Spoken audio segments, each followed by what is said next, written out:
আল্লাহ বলে, বন্ধু আপনি এবার বলে দেন, জান্নাতের কথা শুননা যদি আমার কোনো বান্দা মনে মনে ভাবে যে আল্লাহ কথা তো ভালো, জান্নাতে তো যাওয়া দরকার, যাইতে তো মন চায়, তা আমি যে পরিমাণ গুনাহ করছি হুজুর, যে পরিমাণ নাফরমানি করছি, আমি কেমনে যাবো? আমার তো গুনাহ অনেক বেশি।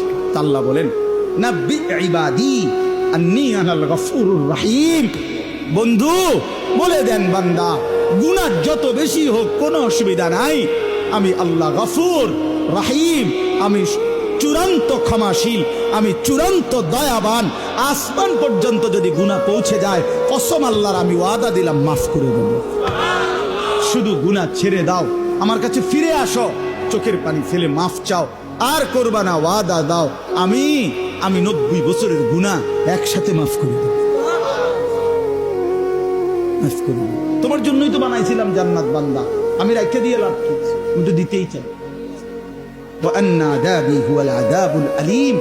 সর্বশেষ আল্লাহ বলছে যে হে বান্দা, এই দেখেন কথাটা শেয়াল ছেলেরা তোমরা বলো ভাই শোনো, শেষ কথা আল্লাহ তাআলা নবীকে বলছে, বন্ধু এতভাবে বললাম, জান্নাতের সৌন্দর্যের বর্ণনা দিলাম, আমি মাফ করে দিমু কইছি, হয় ফিরে আসলে মাফ, 90 বছর হোক 70 বছর হোক, আসমান পরিমাণ হোক, এরপরও আমি বলছি গুনাহ যদি ছেড়ে দেয়, আবার নতুন করে যদি আমার ইবাদত শুরু করে, আমি পিছনেরটা কি করে দেব?